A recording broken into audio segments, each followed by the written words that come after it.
This is the Dog Psychology Podcast with Linn Boyke, Todd Langston, and Art Ortiz. You see, You know what we could talk about? The people in the last little bit, the two posts that have really gotten people wanting to talk are posts about the near-death experience, and the one I just did where I had an online appointment with somebody in a real old house. And people, dude, and somebody even sent me some videos, dude. Somebody sent me a video and some photos of their situation. And I mean, people couldn't wait to talk about some of the things they've been into. And I don't know if you guys personally have ever had a situation. My only quote unquote like ghostly experience was when I was a kid through a dog. And my friend lived in a house. So he lived in a house that was, 85 or 100 years old over at the beach. Or he didn't live in it, excuse me. They had a beach house. And when they were closing on it, somewhere around the night before or something, I guess the mom had a dream. At this time, this kid was my best friend. This is like in junior high. I'm like 14. And the mom had a dream about some ghostly thing. And when she talked about it at closing, the realtor was like, oh, yeah, that's the same person a lot of people see. So the house was like thought to be. And then one day the dog just for like an hour just stared down a dark hallway. And like I remember it being super alert. And we all had these like moments where something feeling at our feet when we were sleeping and stuff. Mm-hmm. And so that's crazy. You go through some of those comments, and dude, the craziest comment was this lady that said, I had a dog that died and it didn't like dogs. And I went and adopted this new dog and it wouldn't come in my room no matter what I did. And she goes, and then one day she goes, I don't know why I did it. I just suddenly started talking to my old dog. And I said, look, I don't mind that you're here, but you got to be nice. So if you're going to be here, you got to be nice. And she goes, and then the dog came in the room. Wow. And so there's like, some really funny perspectives of what these people. When I lived in downtown, I lived in a building that had just turned 100 years old. And there was a lot of stories about ghosts and things like that. And even people that I know who also used to live in the building before me, they would always talk about a certain floor. I can't remember the floor it was. But there was one family that had a dog and had a daughter. And they ended up moving out because of all the creepy shit they would see. But one of the interesting stories, there was a guy who was like a maintenance guy for the building, and he was deaf. He could communicate, but yes, exactly. Yeah, you fell for it. That's good. I was about to repeat it. I remembered you didn't fall for it. You just caught yourself. That was good. And so, anyway, so they had somebody had found this picture of like a family in the building somewhere. And so the guy walks in and this picture's on the wall. So when you walk into like the office of the apartment complex, you walk in, but no one ever really looks back. It was like above the door and only the person who was in the office could see this picture. Anyways, he happens to look back and he goes, hey, he's deaf, but he can still communicate. He's like, hey, who's that guy in the picture? And they're like, I don't know. We found this picture. He goes, I saw him on the 9th floor or whatever it was. He's like, I saw him. And so crazy, just like all these like ghostly things. And like, we used to go to the basement. Actually, me and Ann have some pictures that we took being in the basement. They're kind of creepy. We actually did like this cosplay, like we dressed up and put makeup and we did this whole story. How hey, Art, you told me you were in the closet, dude, not the basement. No, it was definitely the basement. No, definitely was the closet. Yeah, not the closet. All right. I have no idea what we're talking about, but that was great. That's some creepy stories that you guys, if you go read the comments of this one, there's some. Wow. You got to think it's real. There's too many stories of it. The same thing with near-death experiences. You know how many hundreds of people commented about their near-death experience? How many people have died for 7 minutes and came back? Crazy. It was a little creepy too. Yeah. You think dogs can sense it, see it, understand? What I told this lady in the appointment, I go, well, it's possible. It's obviously it's possible. A house that old. And this conversation came to my mind.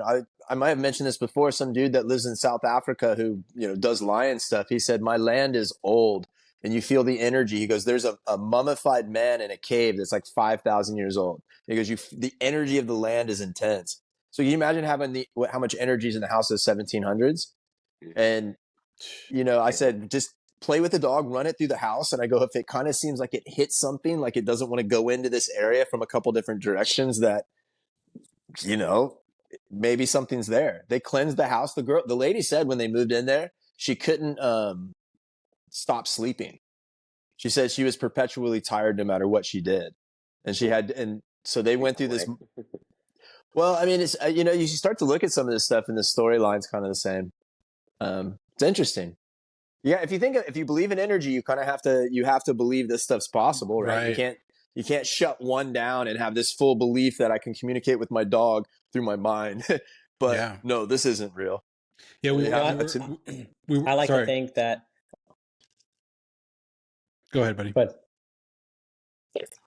no, I was gonna say that I like to think that anything is possible, right?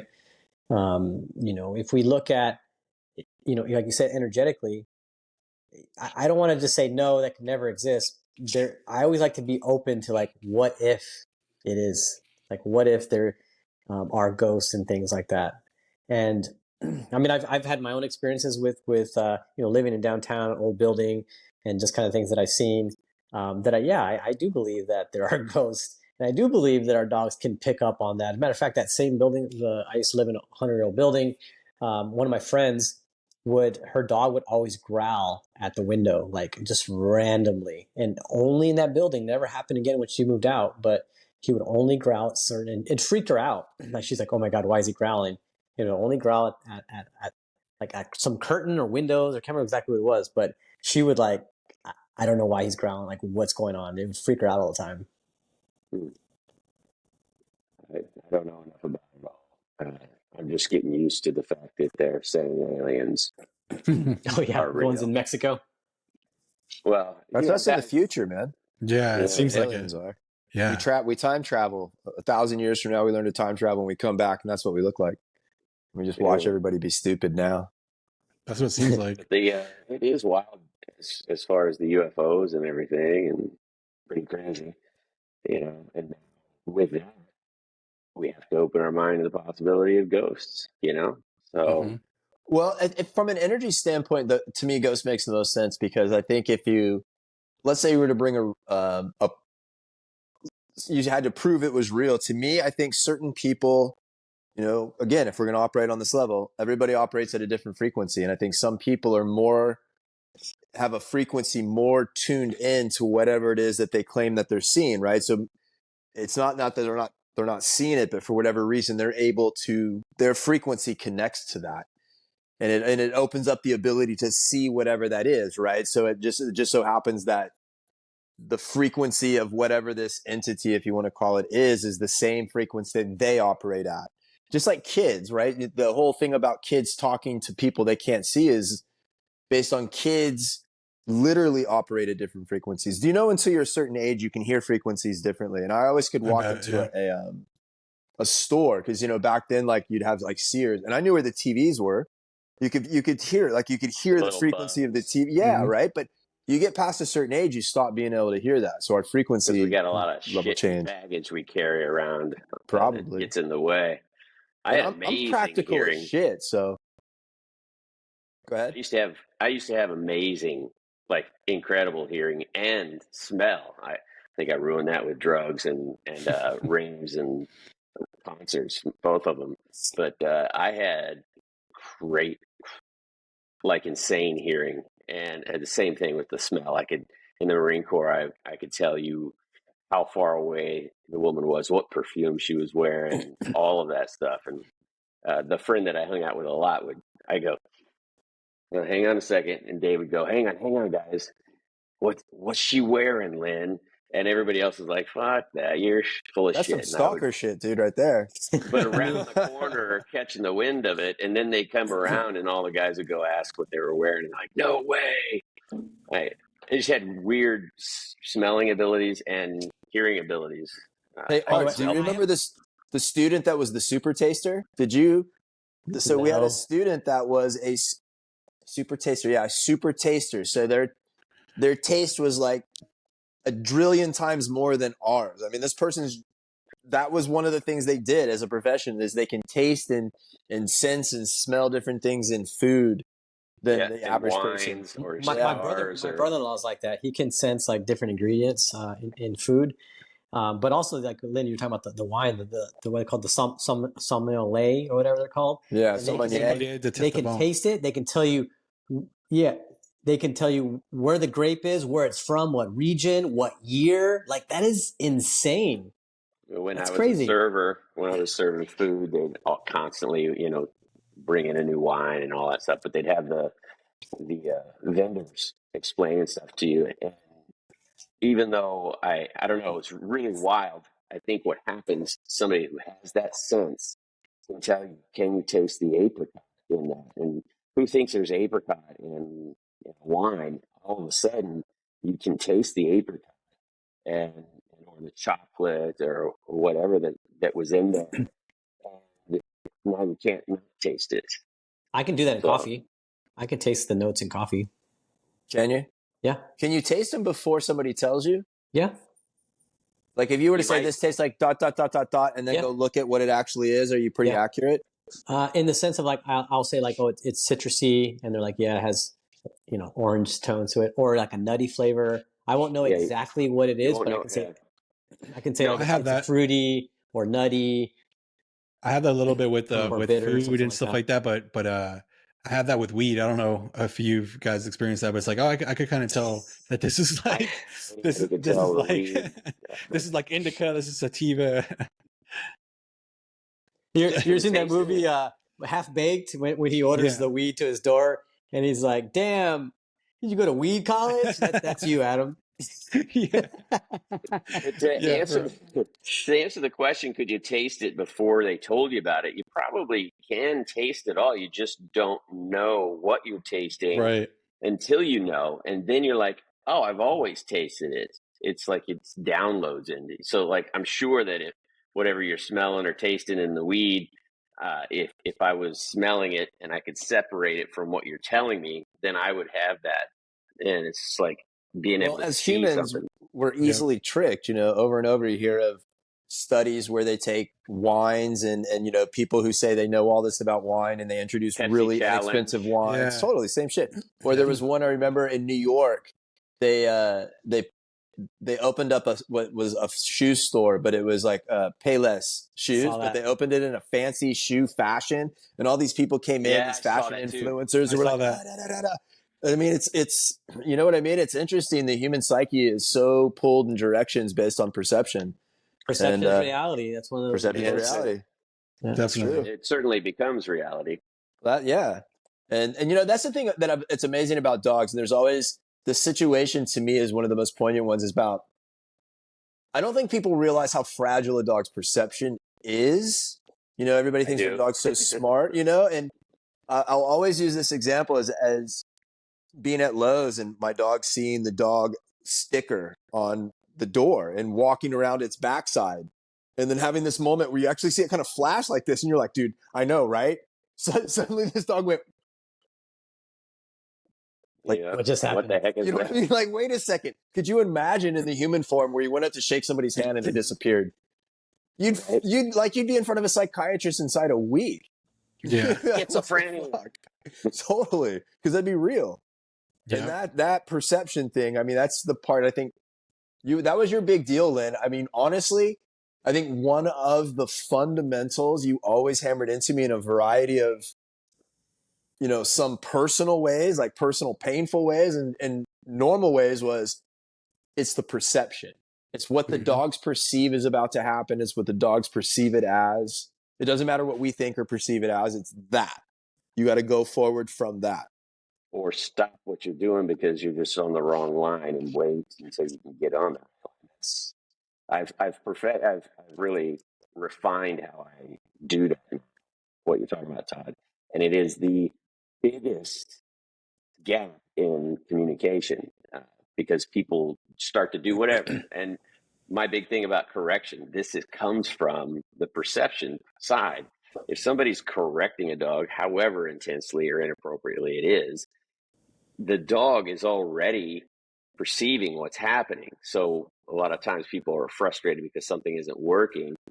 And they're not seeing that the dog is already like, I'm confused. So they just try to hammer it in anyway, like a circle into a square hole, instead of just stopping, taking a step back and realizing, oh, I've called the wrong number. Have you ever called the wrong number? Start talking to somebody and you're like, why, what?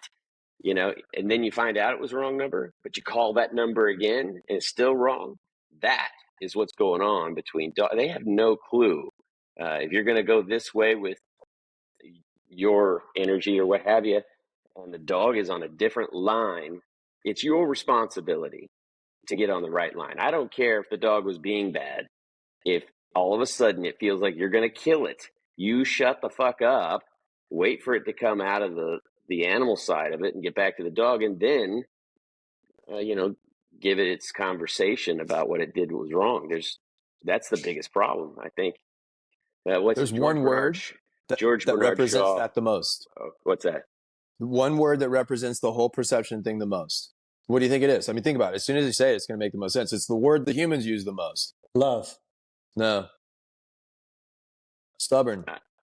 Oh, yeah. The misperception of misguided intention and placement of things comes from that, in my opinion. He knows how to do it. He just won't right now. No, if he knew how to do it, he'd do it. It's written in books, dude. It's written in breed books. That this is a stubborn dog. It's like that. That one right there tells me, They need to change that from stubborn to, even strong-willed would be better than stubborn, because a strong-willed dog isn't personalizing as stubborn would be, I think. Correct. So George Bernard Shaw said that the single biggest issue with communication is the illusion that it's taken place. And I use that all the time to help people understand you're not having a conversation with your pet dog right now. You're yelling and screaming at your pet, but it's the predator doing the work right now. So you need to calm down or start over, step away. Otherwise, it's just noise. So, but yeah, it's right. Perception becomes reality.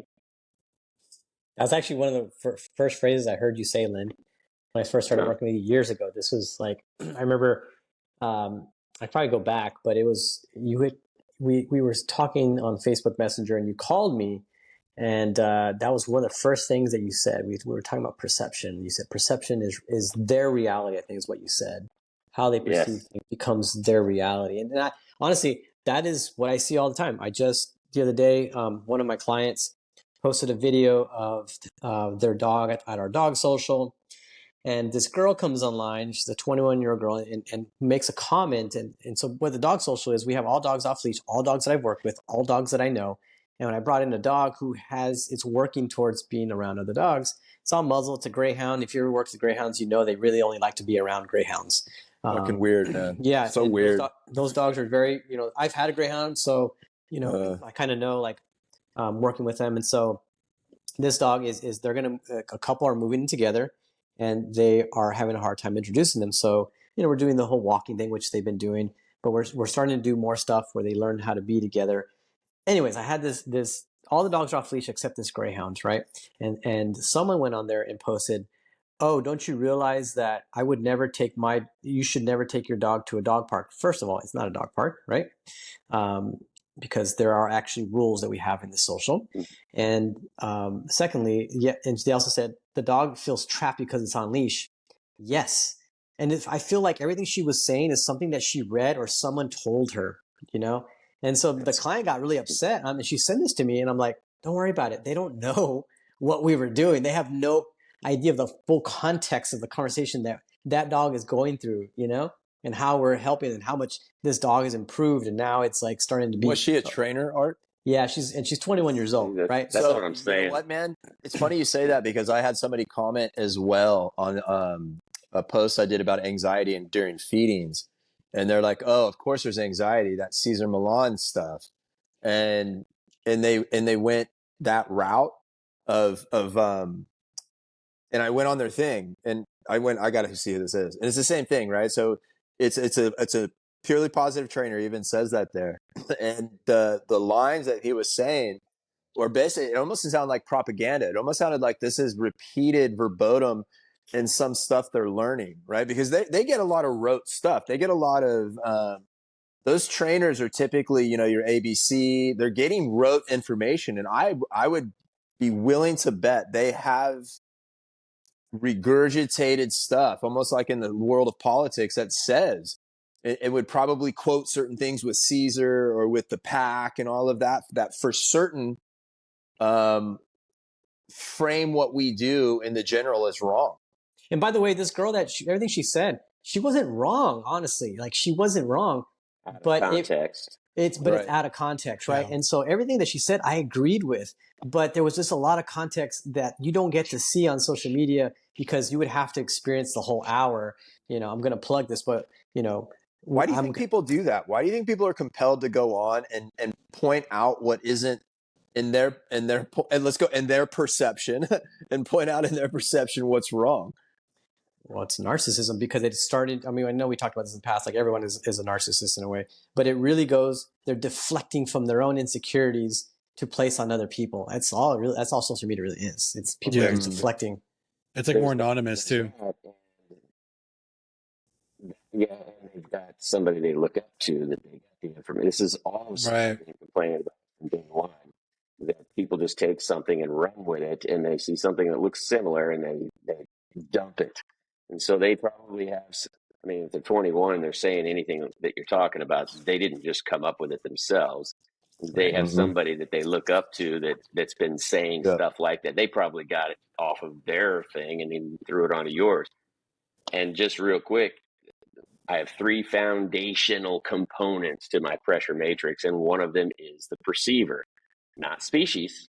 You could have 30 different species there that at 500 total, and you have 500 perceivers, not 30.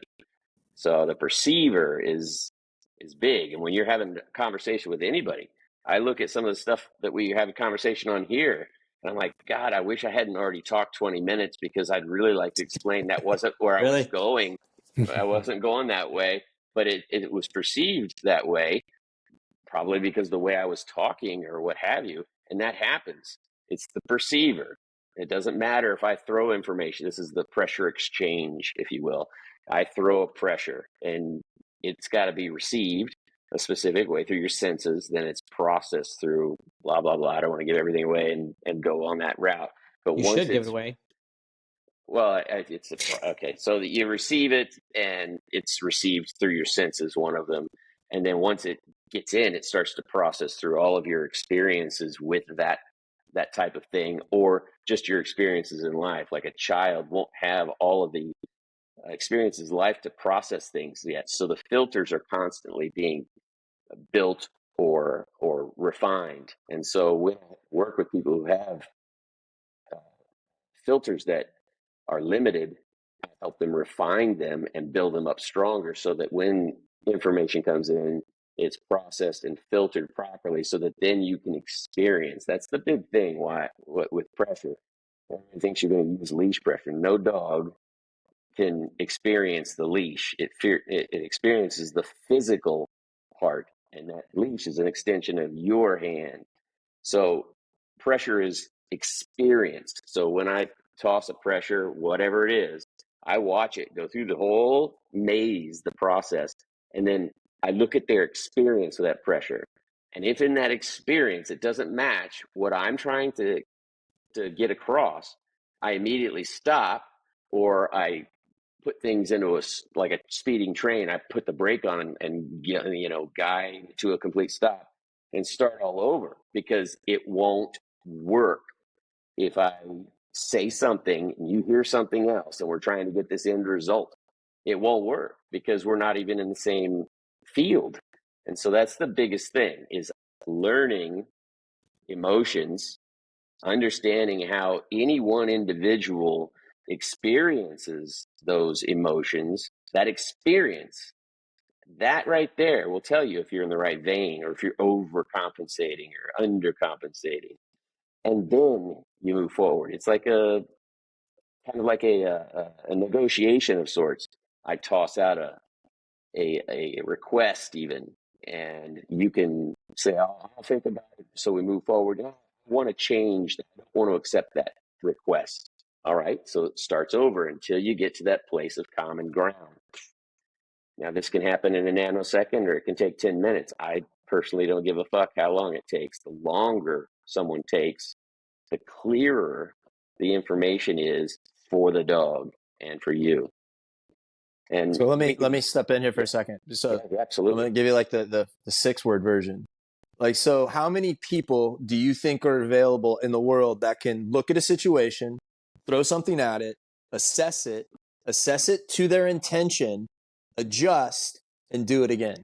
Because that's the skill set you just described. And ultimately, to be able to handle behavior, especially in the speed of animals, it's one thing if you're doing it in the speed of humans because you leave them for a week or 2 weeks and you come back to them, which is why psychiatrists are weird to work with and to me on our level, because like you don't understand what we do. We do what you do, but we get shit back right now. So like we know right away if what we're throwing out there and prescribing is working. So my question is, do you think this is something that can be learned or can it just be honed? Because in my experience, I don't know if this can be learned. I think it can be fine-tuned, but I think these people come to you and you're like, oh shit, you can see it. These people get the whole watch it change type of thing. And some people, no matter how smart they are, can't see the process. Well, I want to add to that because I totally agree with you, Todd, that for example, you can buy a book on body language, right? And so my thing is it depends, right? What does it depend on? It depends on what the intention is of the dog, because, you know, people talk about, oh, the dog's ears are back. Well, in what situations are the dog's ears back? It depends, right? And that's a small part of the entire body. So, you know, without looking at it in person, you can't put in a book and a picture of 1 millisecond of the dog, of the whole situation, right? And so, you know, going back to the ears back, it could be a dog is relaxed sleeping, their dog's ears back. Are they nervous? The dog's ears are back. So they look at that one little thing. People have a hard time looking at only looking surface level and looking deep into what really is going on with the dog. In my opinion, what I've seen. Well, now you guys are finally catching up to what I've been saying for weeks, right? It's first of all, you're right. You can't look at something and apply it to everything, but you can look at something and look at something else and look at something else and something else and realize they're ingredients to a recipe or you can use in a recipe. And if you're a chef, you understand all the ingredients. You don't have to measure, you know, put a pinch here, you take a taste out. This is, and one of the biggest confusions back and forth, I don't really work with that many clients anymore. I mean, very few. I'm only working with trainers. So a lot of times we get confused in what we're saying because I'm talking about trainers and you are talking about clients, which is my responsibility as well. So it is a trainer's responsibility to learn the craft that they're selling. But how many? But I'm saying, how many can learn it? Well, this is the thing: you cannot teach instincts, and most of what I do is instinctual, based on just life, the way I was raised, the petri dish that I grew up in, whatever. I have instincts. The information was added into it as far as dogs go, and then I'm like, oh shit, I already do this. Now here's the thing: you cannot teach instincts, but I have found a way to break my instincts down into the tiniest grains so that everyone can learn these grains, pictures, information, whatever, so that they can develop a reflex, which is sort of like instincts, but if you take my thing, one thing breaks down into a bunch of different things, and then reflex is different from instincts, and you can develop great reflexes that mirror instincts. And I believe that if everyone would take the time to study everything that I've laid out in order, they can develop this. And I am doing it, but it's still hard to get people to stop doing their businesses and stop going forward and everything else they're doing and start something brand new, which is everybody's responsibility, is to learn. If something comes out that provides an ability to get better at whatever you do, if you're a surgeon, if whatever, they constantly have to learn new technologies if they're going to continue to be great. And I'm just saying that I'm not teaching training dogs. I'm communicating with them. My only thing that I look for is cooperation. All the other stuff you can add on, the sits and the downs and all that shit can be added. But if in the physical position, everybody's so worried about the goddamn physical position. And the only position anyone should ever concern themselves with before they do anything else is the mental position. If you have the mental position of the dog, you can easily change the location of their fucking body. But the mental position is key. And I've got it all broken down into the tiniest little What'd you call me? So let's Art? stay on Prism. Prism. So let's stay on that for a second. Let's Yeah. talk about instincts. Let's break that down. Art, can I start with you? How do you describe instincts to a client or just in general? What are instincts for you? What does it mean? So it's something that's not taught, right? It's something that they instinctually do. For example, when my oldest son was born, I'm always going to go back to my son because for me, it's easier for people to relate to this. My son was born. We did natural home birth, things like that with both our kids. And when he was born, there's a video where I'm handing him off to my wife after he's just born, and he immediately knows where to go eat. He wasn't taught that. He just instinctually knew where to go. And so instincts is something that is not taught. They just know how to do it. Todd, you've mentioned it's their college degree, so to speak. It's something that wasn't they weren't taught that. They just know how to do it. So dogs are instinctual beings, which means there's certain things that they do that weren't taught. Now, Hannah and I were having a conversation today because we have our nervous dog Gracie, who's a nervous dog, right? So instinctually, she is a nervous dog. And people can go back to maybe she got abused. They go in this whole story. But the thing that we were talking about is how she was talking about the study they did in mice, how they were introducing fear into mice with a certain smell of, I can't remember what it was.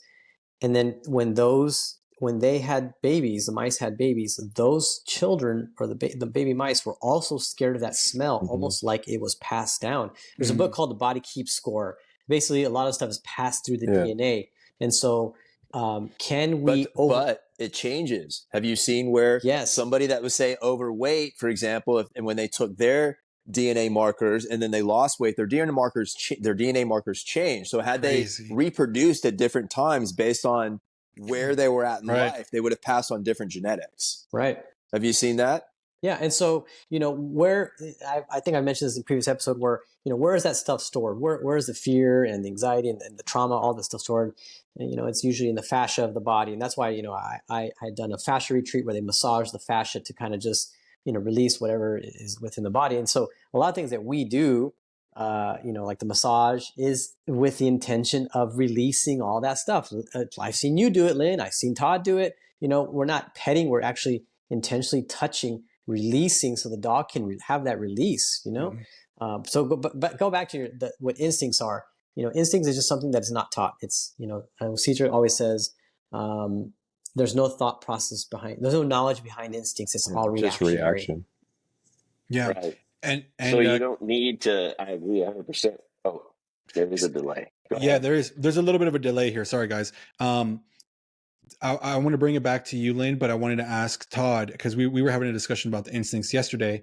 And I wanted to know for you, Todd, if you have any input on if we were born with certain instincts, do we forget certain things that we knew naturally, or can we develop our instincts to where we were once before? Well, I think, one of the things I've suggested for people, especially if you're diving into training, is anthropology. And that's the study of ancient human. And it's to understand instinct is to understand ancient human, your primal self. Like what makes us the animal? So there's your instinct to me. So why do certain things, here's an instinct for you. When your kids turn 13, 14, the reason it becomes so difficult is because instinctually in biological history, they're gone. Your responsibility for them is over. And so the fact that we keep them close to us beyond that instinctive responsibility level is why those particular years are so fucking difficult. It's because you're battling instinct, right? You have this creature that's designed to be on their own, technically, like not free of direction, but free of that level, right?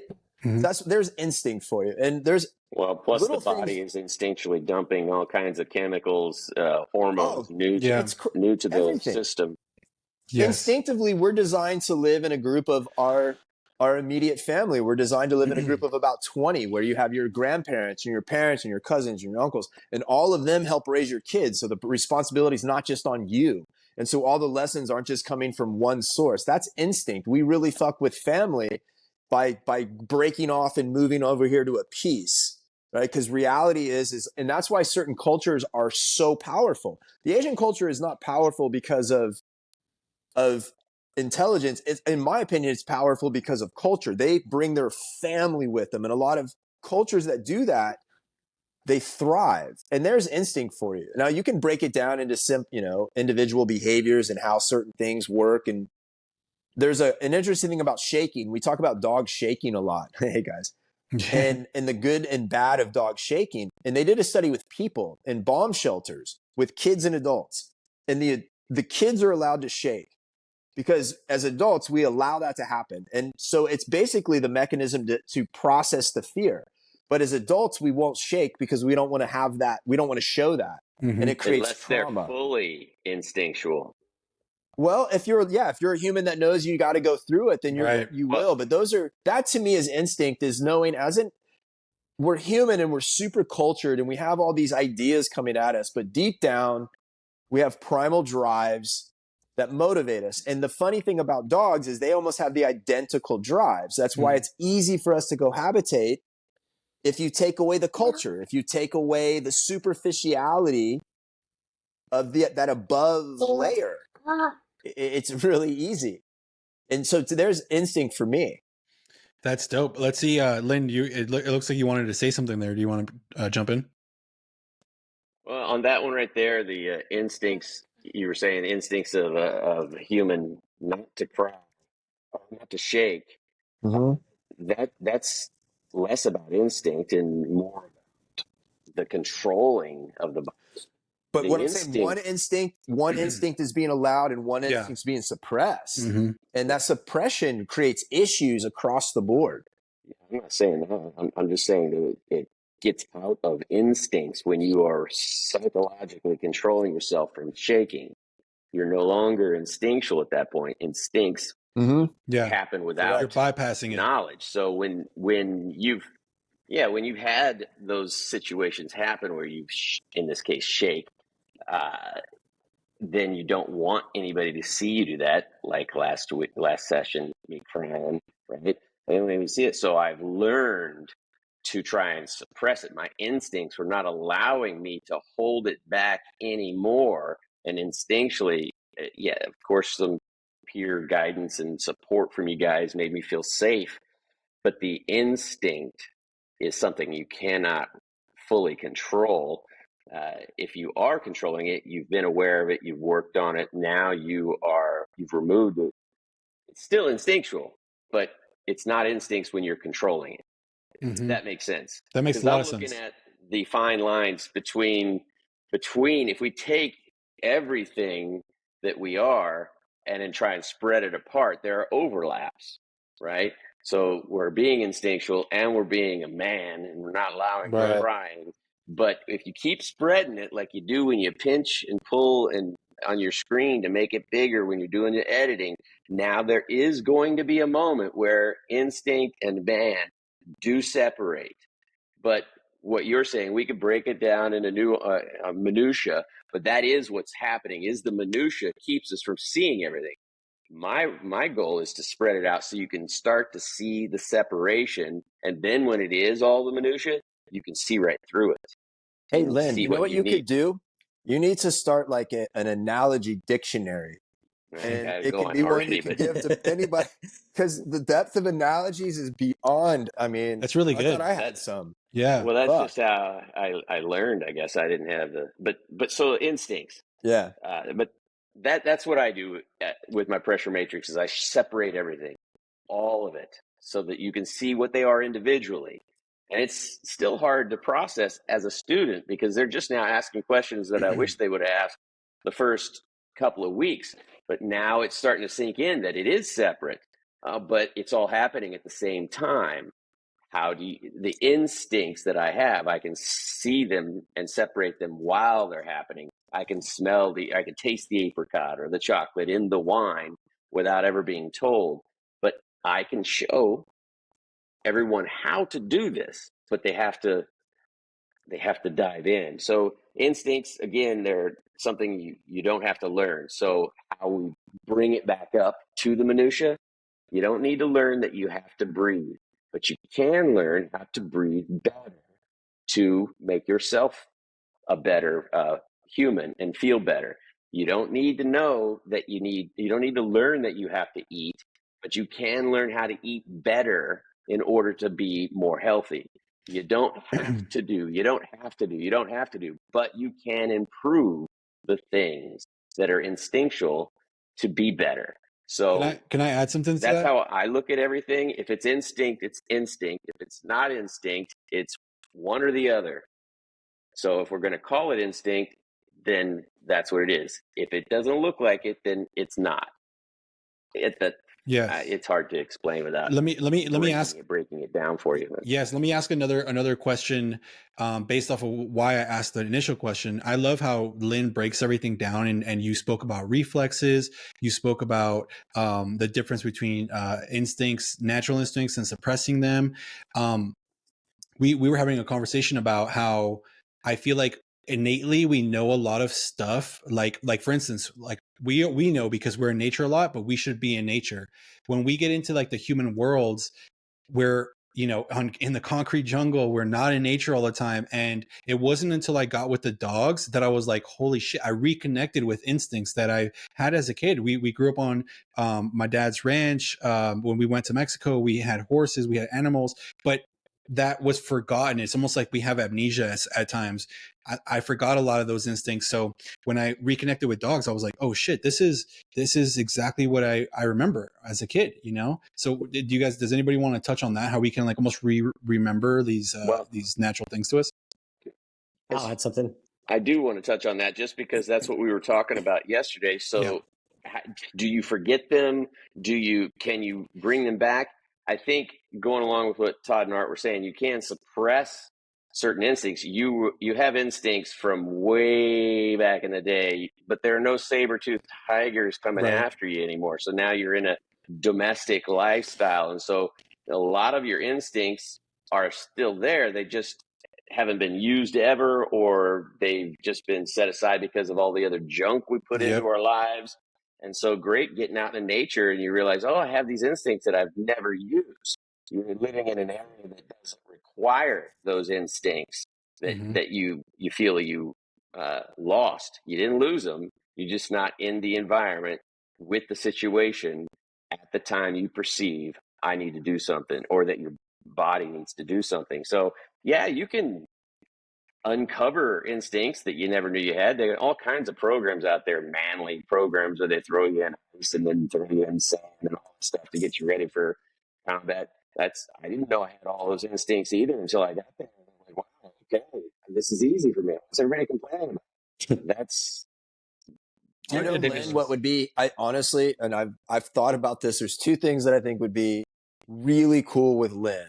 One of them is if you did like the Appalachian Trail or the trail that's on the West Coast. I'm not sure what that one's called, with a pack of dogs, like a pack of puppies, and you had to make that hike, and it was like this experience that you documented the whole way up, and you had to take 6 dogs all the way up, and like the whole trials and tribulations of the primal aspect of that. Now, the other side, dude, and by the way, anybody, if you're down for that, anybody, I'm a producer. I'm in. I think that's one of the coolest things you could do to show like the primal aspect. But the other one would be, and Ben from the TCW, I suggested this to him as well, is there is definitely a business out there that's going out and taking somebody and their dog for 2 or 3 days into the woods in a tent, with like a lighter, and you and your dog have to go, you have to make it happen. And to reconnect not only with yourself in nature, but with you, your dog in nature all together, so that it's an experience that not, you know what I'm saying? It's the same thing, but you're bringing more into it. Sorry. Yeah, so I talked about, I've been dreaming about this for like a really long time. And, so I got a program right now called Better Because of My Dog. It's just an empowerment program. It's a mentorship. It's not, we do talk about dog behavior, but it's not the basis of everything. It's improving the human to become resilient and things like that. But my ultimate goal, and I want to share everything, but it's something very similar to that. And I've shared with a lot of people, like some of the things, and some of the dreams that I'm going to happen. I already know where it's going to be, what it's going to look like. Why are you yelling at me, bro? Just kidding. You're talking too loud. Don't tell the secrets, bro. Thank you. No, I know, but it's just like something that's Thank kind of you. been, in the back of my mind. Because here's the thing, and I came to this conclusion because I asked myself, why do people get a dog? And it's not for the reasons I think that they truly get a dog. I really believe that human beings, gravitate to something that is primal, something that is part of nature. And so we can't bring the forest into our house. So yeah, you put plants and stuff like that, but you couldn't actually bring a live species, a primal instinctual being into your home. And that is where we can connect. The problem is that we don't connect. We get a dog, but we don't connect with the nature, right? We never take the dog to nature. We bring the dog into our environment, but we actually never take the dog out into their nature. Like we talk about rehabilitating us and all this stuff, but let's allow the dog to go out into nature. That's why I love hiking with my dogs. Like I love taking them out, being off leash. I love that because they are happy. Like here's a gift. I'm giving this to you. Like, we're going back all the way to leadership from way back when. As a leader, I'm giving this to you because of what you do for me. So, that's how I view these things. And I truly believe that people get dogs because they're trying to connect with nature. They're trying to connect with themselves, and they can bring nature into their home. I think that's an interesting point of view. I have a slightly different take because I've done a lot of, I think we all think about things like this.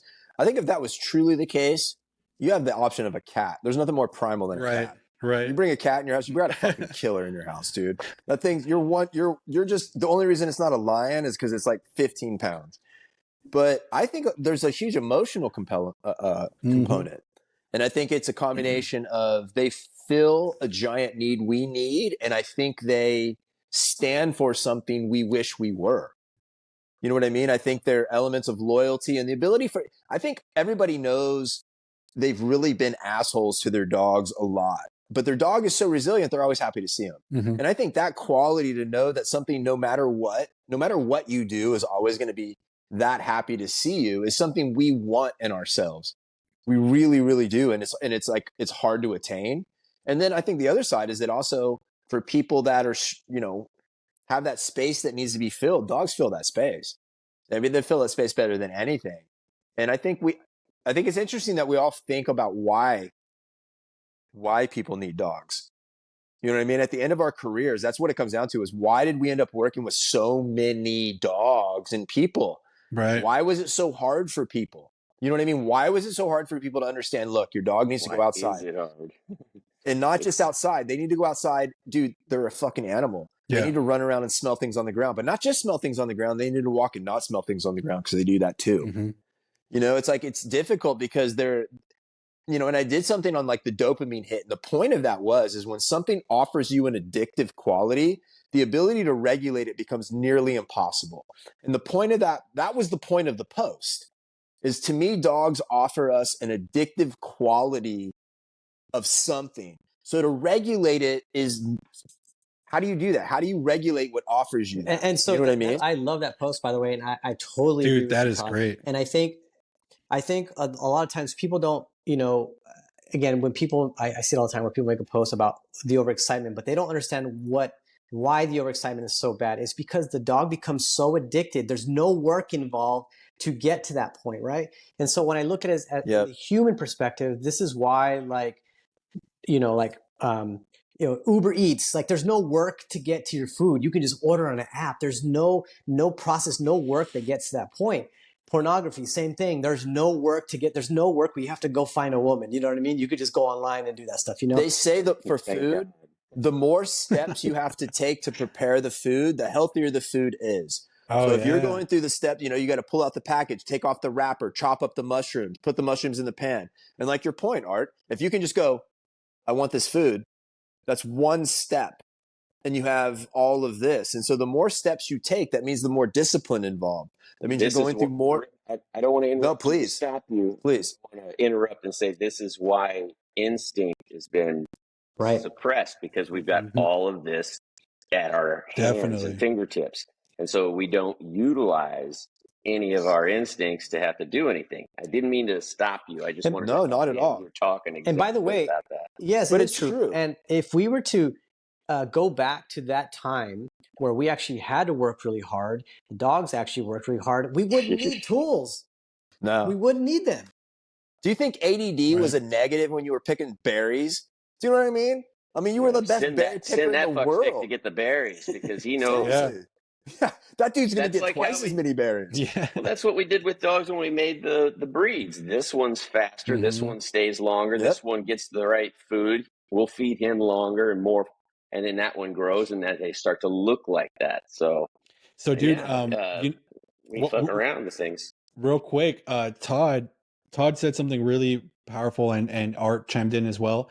You were talking about the dopamine hit, and that really reminds me of a client that I'm working with right now. They're dealing with separation anxiety. That reminds me of weed. You guys know. It reminds me of smoking. No, it reminds me of the client that I'm working with right now. He's the dog is fine. It does deal with separation anxiety for sure, but it's really related to the woman, and the woman is pretty addicted to that dopamine hit from her dog, and she's having a harder time just letting go than the dog is. The dog is fine, happy as can be, and she's really struggling. Right. She'll hit me up, and be like, is everything good? Is everything good? I'm like, dude, this is why this is so important to do. That'd be more of just an emotional type of person than I think maybe the dopamine, because she sees something that's she wants it to grow a certain way and it's not going that way. And so like people give extra love to a fearful dog. That's not a dopamine thing. That's all emotion, right? Did I misinterpret what you were saying? Yeah, yes and no. I think the thing yeah. that creates a real strong separation anxiety, though, is that need. Is when that person is in need of the dog, it inadvertently, we'll go back to perception, gives the dog the wrong perception of their place in the relationship. Yep. So I think we always say the same thing. We're just using different words. But anything that gets dependent, which is ultimately what separation anxiety really comes down to, is there's dependency back and forth.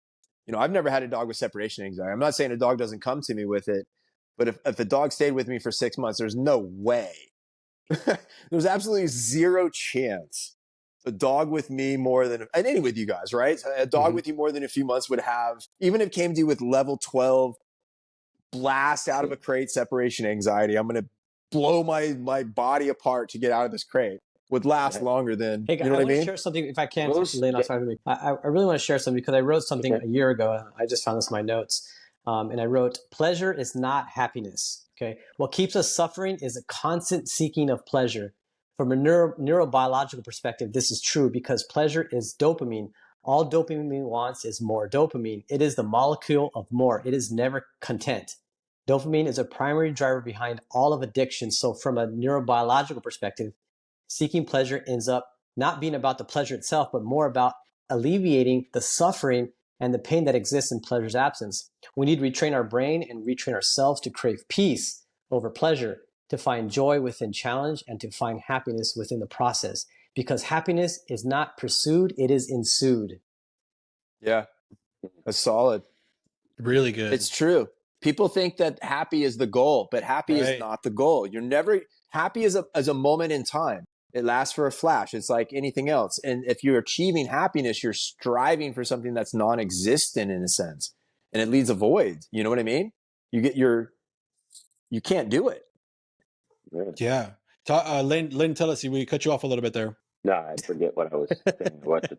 Dude, that was a good. If you tell me, I'll pick it up. No, Art made a really good point there, though, man. That was very poignant. The journey's better than the destination, right? So, in my opinion, like we think we're trying to gain one thing, but really the journey is always, the pain and all of that a part of the journey is part of it. And then you get there and you're like, okay, now what? What's next? So I got this. Now what? What do we do next? That exact same thing is what I feel about the dog training business. Everyone is so concerned about being something that they forget about how important becoming whatever it is that you want to be is. And that's where the value is found, in the becoming. Everybody wants to know, what did you do everybody asks me, how did you do this? How did you learn how to do that? What do I got to do to learn that? I go, well, take 10 years off from any relationship, get into a couple of free facilities or a van for one period of 2 months, and no kitchen and no light and live with dogs, and then you'll understand them. Perfect. And if you want my instincts, you just have to be raised. It wasn't a gift. That box that came in was black and blue and a bloody bow. So no, I don't think you want it. You don't want it. And even if I mapped it out for people, they wouldn't do it because they just want to be. I think the And point I don't know if I could do it again now. Mhm. Go ahead, yeah, buddy. right. Yeah, I don't know if I could. I don't know if I could do another course to provide what I gave you at that time. I don't have the energy. I've already taken 3 naps today. I'll tell you one thing that was one of the most amazing aspects is I always remember is you were doing 3 appointments a day for a long time. You were doing 3 appointments a day when I first met you. So Plus I'll do 3 appointments a day once. I know, right? I'll do 3 appointments a day one time, but it's brutal. I drive down to Fort Lauderdale. That's what I do with Monica. It's 3 hours. Mhm. And I had 3 appointments back to back to back. And I used to drive home 3 hours. I mean, and sometimes it's like, holy shit. But people, you know, the dog world's great when you're not knee deep in it, but everybody's passion is different when it's your business. And so, What part of the business is your passion, though? Is it the social media or the money part? Now, or is it just standing in front of somebody so that everybody listens to you? What part of it is the value, you know? That's a good point. I've never thought about that. People like, that's a good point. What is it? All the time. What is it for you guys? Let me ask. Well, people don't have what you guys had back in the day, where I could tell you to do anything and you would do anything to learn this. No, that's like a lost art. What? I'm not it's like a lost. lost art. I'm right here, Art's dude. right there. Yeah, lost. He's right there. So Art, let me ask you, bro. So what is your now? Because it's probably changed. What do you get out of working with dogs and like helping people? For me, it's just the word that always comes up is connection, right? And so my greatest gift to this world is connection, connecting people to something, right? I would agree with that. I like that. I mean, it's connecting people to themselves, connecting people to their dog, connecting. We got this podcast, right? Even though I wanted this thing with us for a long time. Producer. And I finally got Art to talk to you, Todd, and I don't remember. Should I go ahead and call Todd now? No, let me still talk to him. I'm like, yeah, you're probably right. So he is. But I do that with like, there's sometimes where I feel like I'm not like the best fit for a client, and I'll say, you know what, you should go see so and so. I did that. Lynn's coming. Yeah, I'll be in Dallas in a couple of weeks. Yeah, Lynn's coming to Dallas. Or not even a couple of weeks.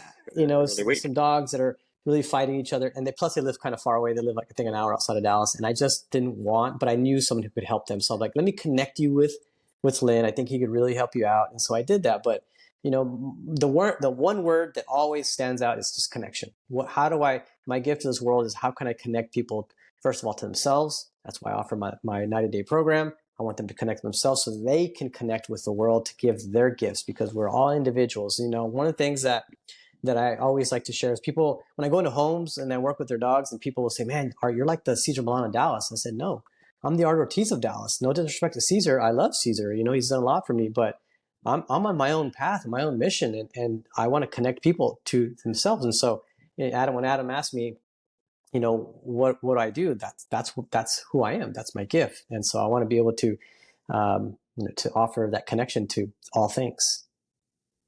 Where does it come from, Art? I'm a middle child. He's the middle child. So you're like Colleen. That's why you and Colleen got along so well. Yeah, I feel the same way, and I'm a middle child. Is that why you guys got along so good? Yeah. Interesting. That's instincts right there. Yeah, right totally. there. Middle child instincts. So what about for you? What about for you guys? It's the middle child type of person who stands on one side or the other and waits to see which side they're going to jump on. And yeah, like I said, you know, that's the middle child. The middle child, like what you do is you bring people together. Yeah. You know, so it's a good thing. So what is it for you guys? What did you feel, Lynn? I think we need to wrap it up really soon. All right. No, that hour you're dinner time here. We spent talking about stuff. Yeah, let me just ask you guys this last question, then we'll wrap it up. Let's see what Lynn's reason for doing the training stuff. Like, what do you get out of it? Okay, it's a whole podcast, but brief. It used to be very it used to be sort of toxic in a way, meaning it was for the wrong reasons. Everything that I do with dogs is to heal and rehabilitate myself and for dogs, of course, but I I'm constantly trying to learn how to be a better person inside, better with everybody.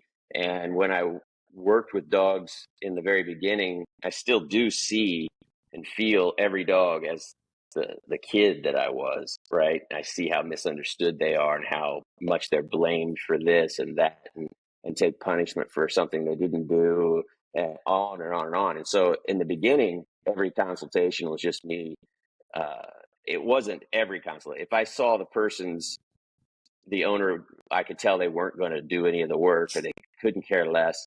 Uh, then I made them feel very small, and I took out.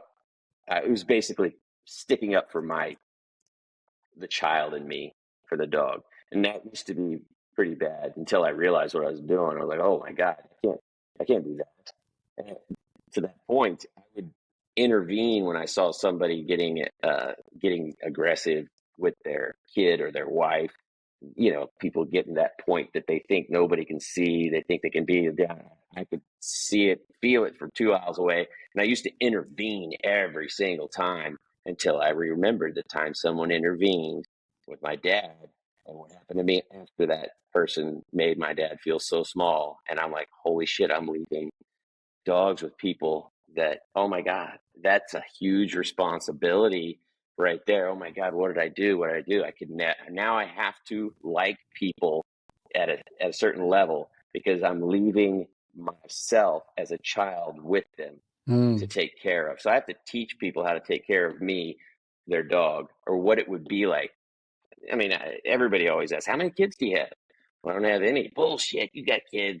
How are you so good with them?